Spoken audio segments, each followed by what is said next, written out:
নির্বাচনী রোডম্যাপ অনেক বিতর্কের অবসান ঘটাবে বললেন মির্জা ফখরুল। নির্বাচনের রোডম্যাপ ঘোষণা করলে অনেক ধরনের বিতর্কের অবসান ঘটবে বলে মন্তব্য করেছেন বিএনপির মহাসচিব মির্জা ফখরুল ইসলাম আলমগীর। তিনি বলেছেন, এই অন্তর্বর্তী সরকারের কাছে আমাদের অনুরোধ, আর বিলম্ব না করে যত দ্রুত সম্ভব একটা নির্বাচনের রোডম্যাপ ঘোষণা করুন, সেটি খুব জরুরি এই মুহূর্তে।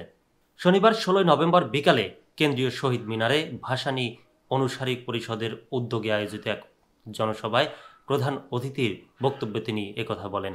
মাওলানা আব্দুল হামিদ খান ভাসানীর ৪৮তম মৃত্যুবার্ষিকী উপলক্ষে এ জনসভার আয়োজন করা হয়।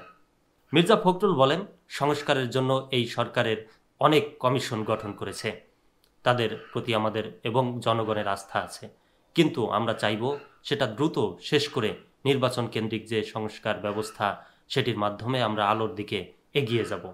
নির্বাচন যত দেরি হবে তত বিতর্ক সৃষ্টি হবে উল্লেখ করে তিনি বলেন, দেরি হলে বাংলাদেশের শত্রুরা সংগঠিত হবে। শেখ হাসিনা বেশি শক্তি সঞ্চয় করে বাংলাদেশে অস্থিরতা সৃষ্টির চেষ্টা করবেন, এই চেষ্টা চলছে। ১ বা ২ দিনের মধ্যে সব জঞ্জাল সরানো সম্ভব নয়, তাই যত দ্রুত সম্ভব নির্বাচন দিয়ে দায়িত্ব পালন করার আহ্বান জানান মির্জা ফখরুল। বিএনপির নেতা বলেন, অনেকেই বলেছেন এত নির্বাচন করছেন, রাজনৈতিক দলের নেতারা নির্বাচন করছেন কেন? আমরা আমাদের অভিজ্ঞতা থেকে নির্বাচনের কথা বলছি, কারণ একটি অবাধ নির্বাচনই পারে বাংলাদেশকে স্থিতিশীলতা দিতে।